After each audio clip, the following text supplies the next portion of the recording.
welcome back to our channel. So today we are going to talk about composite restoration and the manipulation and classification and composition of composite resin, and what is the role of the etchant and bonding agent in the composite restoration. So come, let's go into the topic today. So before even knowing the classification and composition of composite resin, we need to know what is the mechanism of bonding between the composite resin and the tooth structure. It is the micromechanical bonding, and how this micromechanical bonding is created. It is created by the application of etchant and the bonding agent. So how the etchant creates this micromechanical bonding is, the etchant is made up of 37% phosphoric acid, and when it is applied on the surface of the tooth structure to be restored for 15 seconds, it will penetrate into the dentinal tubules and it will etch the dentinal tubules.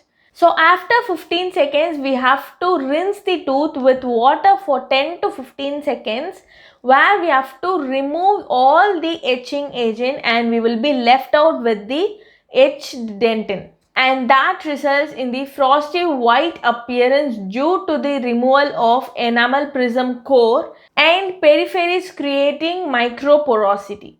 So we all know the role of dental etchant is to create microporosities on the dental surface, and then comes the role of the adhesion, where the ideal requirements of adhesion is, it should be hydrophilic and hydrolytically stable and wet the hydrated enamel and dentin, and it should be viscous and wet the surface readily and penetrate into the microporosities easily, and it should be good bonding agent, and it should be having the good micromechanical interlocking system so that it can prevent the micro leakage and stains. So role of the adhesive agent is, when the adhesive agent is applied on the etched surface of the tooth structure, the adhesive agent penetrates into the etched dental tubules and create resin tags or dental tags, where it gets interlocked into the dental tubules, and then it is followed by light curing, and which is now stable for the copolymerization with the composite resin. So when it comes to composite resin, it is classified based on the filler particles, where the filler particles are traditional or conventional filler particles, which is 8 to 12 nm, and which is followed by the small filler particles, which is 1 to 5 nm, and which is followed by the micro filler particles, which are 0.04 to 0.4 nm, and which is followed by the hybrid particle, which are 0.6 to 1 nm, and now we even have nanoparticles. And when it is classified based on the polymerization method, it is classified as self cure or chemically cured, and light cure or light activated, and dual core composite, where we have to get activated by chemically and light activated. So when it classified based on the supply, it is classified as two phase system or single phase system or powder liquid system. And when it comes to based on fabrication, it is classified as direct composite and indirect composite.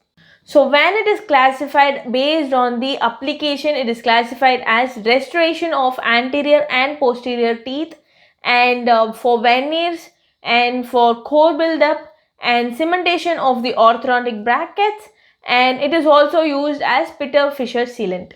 So when it is classified finally as based on the viscosity, it is classified as hybrid composite and flowable composite or the packable composite.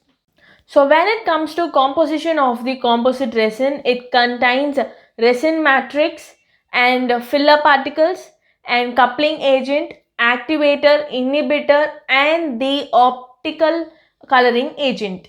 So when it comes to resin matrix, it is a combination of aromatic and aliphatic monomer, where most commonly used is bis GMA and UDMA, and sometimes we also use the combination of both bis-GMA and UDMA, and we also add a diluent such as triethylene glycol dimethaacrylate, that is TEC-DMA, to lower the viscosity. When it comes to filler particles, we usually add types of glasses such as quartz or colloidal silica, or heavy metal glasses or barium glass. So what is the advantages by adding the filler particles is it reduces the polymerizing shrinkage, and it also reduces the water sorption and coefficient the thermal expansion. It also increases the compressive strength and tensile strength, and it also increases the abrasion resistance and improves the translucency. So the role of coupling agent is to bind the filler particle with the resin matrix, and the most commonly used coupling agent is Y-methacryloxypropyl trimethoxysilane.